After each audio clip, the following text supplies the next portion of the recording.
حي على الصلاة حي على الصلاة.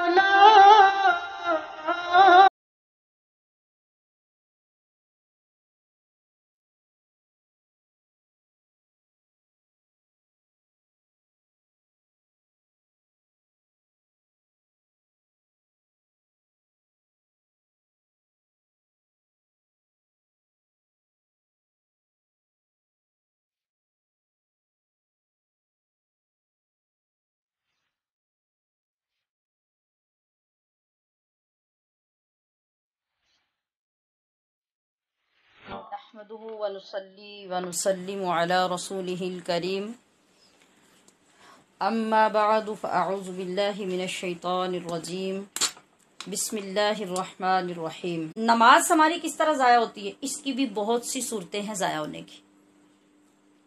ایک تو جو سمجھ آتی ہے ڈائریکٹ وہ یہ کہ بندے نے نماز پڑھی نہیں، اس نے سرے سے ساری نماز ضائع کر دی. پھر کیا ہوتا ہے؟ پھر ضائع کرنا یہ ہے فویل للمصلین الذین هم عن صلاتهم ساہون. خرابی ہے، ویل ہے. ویل بھی ایک دوزخ کی وادی کا نام ہے، جس طرح اوپر ہم نے غی کی بات پڑھی ہے، وہ ابھی ہم اس کا ذکر کرتے ہیں. یہ کون لوگ ہیں؟ انہوں نے نماز تو پڑھی ہے. فویل للمصلین، مصلین مصلی کی جمع ہے جو صلاۃ ادا کرتا ہے، اور مصلین نمازی لوگ. تو نمازی کون کہلاتے ہیں؟ جو نماز پڑھتے ہیں. جو پڑھتے ہی نہیں ہے وہ تو نہیں نمازی کہلا سکتے. روزے دار کون ہوتا ہے؟ جس نے روزہ رکھا ہوا ہے. بے شک اس کے اندر بے شمار نقائص ہیں، مگر ایک صورت جو روزے کی پائی جا رہی ہے اس کو دیکھ کے ہم اسے کہتے ہیں یہ روزہ دار ہے. تو اسی طرح سے مصلی کون ہے؟ نماز پڑھنے والا کون ہے؟ وہ جو نماز پڑھ رہا ہے، اس نے ناقص پڑھی ہے، خالص پڑھی ہے، کیسے پڑھی ہے. تو اللہ کریم بھی فرما رہا ہے فویل للمصلین، خرابی ہے ان نمازیوں کے لیے جنہوں نے اپنی نمازوں میں سستی کی. یہ بھی نماز کو ضائع کرنے والی بات ہے. پھر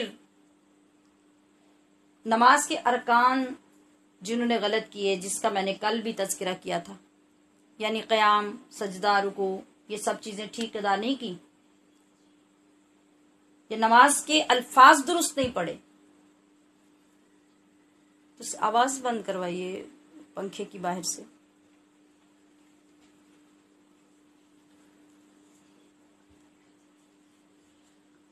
اب اس شخص نے بھی اپنی نماز کو خراب کیا. یہ آپ دیکھتے جائیے نماز کتنی صورتوں میں خراب ہو رہی ہے. نماز کا وقت آ گیا. اب ہماری صورت کیا ہوتی ہے؟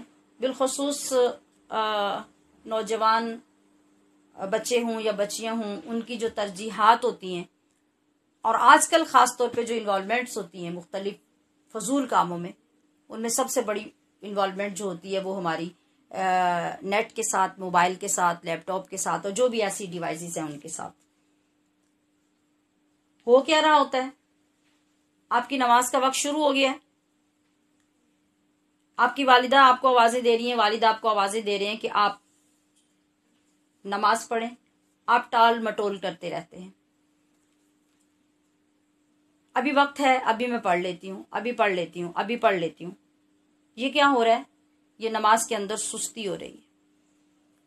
اگر آپ نے آخر پہ جا کے نماز پڑھ بھی لی ہے تو یہ جو ٹال مٹول کی آپ نے، اس سے آپ نے اپنی نماز کی ویلیو بالکل ختم کر دی. گویا کسی بھی چیز کے برابر آپ کی نماز نہیں ہے. سب سے ہلکا درجہ آپ کی نماز کا ہے، اس لیے آپ اس کو سب سے آخر تک پڑھنے کیے جا رہے ہیں. اور باقی معاملات، حتیٰ کہ بعض اوقات ایسا ہوتا ہے کہ آپ وضو کر لیا، اور کبھی ہم سب کے ساتھ ہی ایسا ہوتا ہے کہ ہم نے وضو کیا، ہم جائے نماز پہ کھڑے ہونے لگے تو کال آ جائے گی، اور ہم کیا کہیں گے؟ ہم نماز کو اور لیٹ کر کے کال سننے لگ جائیں گے.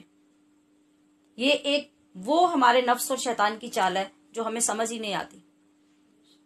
حالانکہ ہمیں دیکھنا چاہیے، کمپیریزن کرنا چاہیے، ایک طرف موبائل پہ کسی ایک شخص کی کال ہے، دوسری طرف پہ ہم رب کے دروازے پہ پہنچے ہیں، ہم نے نوک کی ہے کہ ہم اندر آنا چاہتے ہیں، جائے نماز پہ اگر قدم رکھنا چاہتے ہیں، وضو کر کے ہم تیاری کر کے آ گئے ہیں اور پیچھے سے ہمیں کسی دوسرے نے متوجہ کر لیا، تو ہم نے رب کا دروازہ وہیں چھوڑا اور اس کی پرواہ نہیں کی کہ رب ہمیں دیکھ رہا تھا، ہم اس کے گھر میں داخل ہونے لگے تھے، ہم پھر اپنے کام میں لگ گئے۔ تو ہم نے نماز کو کیا ویلیو دی، کیا عزت دی ہم نے؟ اس انداز سے بھی ہم نے اپنی نماز کو ضائع کر لیا۔ اور پھر اگر وہی ہوا کہ ہم اپنی پوسٹس میں اور اپنی شیئرنگ میں اور اپنے میسیجز میں بزی رہے، تو ایک دم سے ہم اس وقت اٹھے جب نماز کا بالکل آخر ٹائم ہو گیا تھا، اچھے طریقے سے نماز پڑھی نہیں جا سکتی تھی، تو پھر ہم نے اتنی بیکار طریقے سے نماز پڑھی کہ نہ ہمارا رکوع ٹھیک ہوا، نہ سجدہ ٹھیک ہوا، ادھر باہر سے دیگر کاموں کی طرف توجہ ہے، ٹائم کم ہو گیا، ادھر سے نماز کا ٹائم کم ہو گیا۔ یہ ساری صورتیں جو میں نے عرض کی، یہ نماز کو ضائع کرنے کی صورتیں ہیں۔ اگر مرد حضرات ہیں تو جان بوجھ کر انہوں نے جماعت کو چھوڑ دیا، ترک کر دیا اور گھر میں یا اکیلے میں نماز پڑھ لی، تو یہ بھی نماز کا ضائع ہونا ہے۔ اور عورت و مرد دونوں میں سے کسی نے بالکل سرے سے نماز چھوڑ دی، قضا ہی کر دی، پڑھی ہی نہیں، تو یہ سب سے برا درجہ ہے نماز کو ضائع کرنے کا۔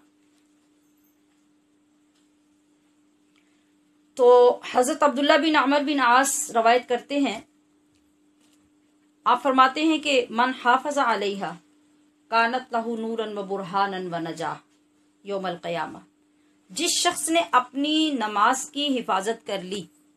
حفاظت کیسی ہوگی؟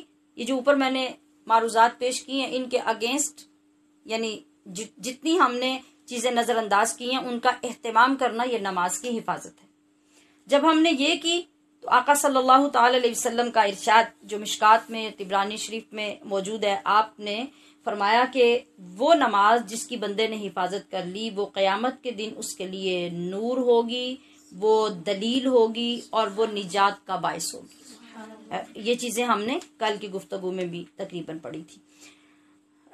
وَمَن لَّمْ يَحَافِظْ عَلَيْهَا لَمْ تَكُن لَّهُ نُورًا وَبُرْهَانًا وَلَا نَجَاةً، کہ جس شخص نے آج اپنی نماز کی حفاظت نہیں کی تو یہ بے حفاظت پڑی ہوئی، لاپرواہی سے پڑی ہوئی، ضائع کی ہوئی نماز، نقص والی نماز نہ قیامت کے دن آپ کے لیے نور بن سکے گی، نہ برہان بن سکے گی، نہ نجات کا باعث بن سکے گی۔ اور ایسا بندہ باوجود یہ کہ وہ لوگوں کے سامنے نماز پڑھتا تھا، میں یہاں سے اس لیے اوپر جا رہی ہوں کہ ابھی پہلے اس درجے کو سمجھ لیجئے کہ جو نمازیں پڑھنے کے باوجود درست طریقے سے نہیں پڑھتا، اگر اس کا انجام یہ ہے تو جو سرے سے انکار کرتا ہے اور پڑھنے کے قریب نہیں جاتا، اس کا حال کیا ہوگا۔ تو کیا فرمایا کہ قیامت کے دن نور، دلیل، نجات تو اس کے لیے ہوگی ہی نہیں، اس سے اگلی بات یہ ہے کہ ما قارون و فرعون و حامان و ابی بن خلف، ایسا بندہ نمازوں کو ضائع کرنے والا، برباد کرنے والا، ان کی حفاظت نہ کرنے والا، قیامت میں قارون کے ساتھ کھڑا ہوگا، فرعون کے ساتھ کھڑا کیا جائے گا، حامان کے ساتھ ہوگا اور ابی بن خلف کے ساتھ ہوگا۔